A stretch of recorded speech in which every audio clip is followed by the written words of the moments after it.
Monogamy isn't natural, but I think the problem with human relations is that when we bring the discussion of monogamy onto the table, for some reason, one gender, men, generally look at monogamy from a place of, polygamy or polyamory, however you want to describe it, from a place of benefit to them, forgetting that also in the animal kingdom, women have hella baby daddies. And they go for the strongest, the biggest, the fastest. So if we want to bring polygamy into human society, do you know what's going to happen? Every girl is going to have hella baby daddies for athletes, for rappers, for people with money, for tall guys, for muscly guys. So anyway. No, but the thing is, monogamy based on a 50-50 sex ratio, because more girls die at birth, as in babies, the female mortality rate is higher, basically. So based on a 50-50 gender split, if polyamory was introduced, it's not going to benefit the majority of men, because what would happen is the lower tier men won't have women,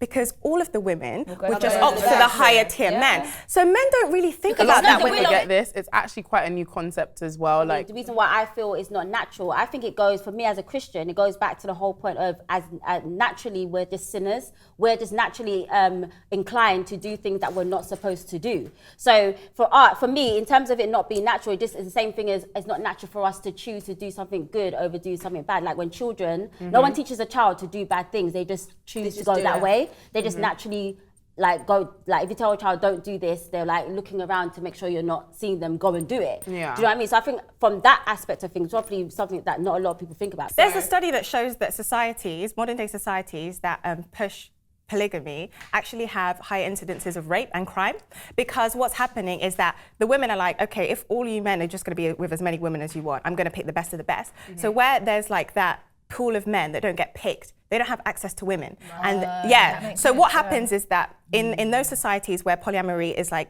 practiced and a small proportion of men have the majority of the women, the rape incidences are higher and crime incidences are higher. So based on sheer statistical evidence, because of how humans are, I get why people say, oh, polygamy will work, but it won't. I don't think it will. Because of how society is. And I feel like it works. I feel like it works. Well, like, we act like we've got all the time in the world. Like you spend all of your young years thinking that, it's cool, I can have 4 husbands, or I can have 5 wives, but you're gonna get to a time where being with one person for the rest of your life, to some others, like it's actually quite scary. Like it's unheard of. Like deeper. Like even I've been in a relationship for 6 years, and sometimes I'm thinking about like, fuck, that was a very, very, very, very long time. So forever and ever and ever and ever. Yeah, but I think if you speak to older couples who have been together literally their whole, like, I'm talking about people in their 80s. Of course, but they're not going to tell you about the pain that they've also been through. Okay, can I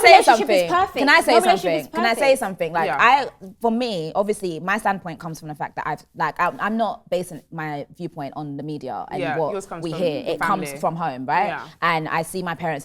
I see them. I've seen them like all my life, and I've seen that obviously it's not perfect, but then I do understand that the power of like having that full-on support system, and like it's not every day you're gonna, I don't know, I just think it's important when you just have that one person that you know that you can truly you do life with, you grow with, you reveal yourself completely with, and it's like it's just long, like it's just like that idea, it just seems like continuous dating, like just so many different people, like you're sharing different parts of yourself. And the thing is there are a lot of people who are in mono relationships who are really in open relationships, they just don't know. So all of this preaching that we're doing, you could be preaching, but it's just, it feels very lawless. And the STD rate is actually ironically higher in mono relationships than in open relationships. The thing is, in polyamorous open relationships, people are more honest with each other. They're having conversations that people in mono relationships aren't having.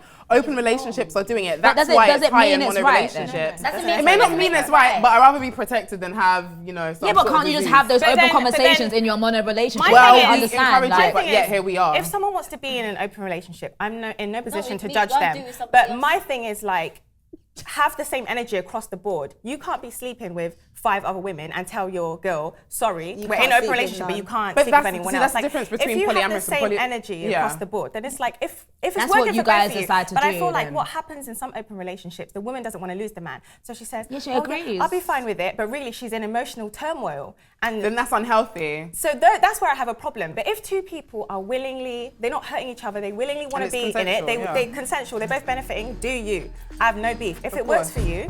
And I just feel like this generation, we have way too many options. Like, so that kind of leads me on to... It's a bit disposable.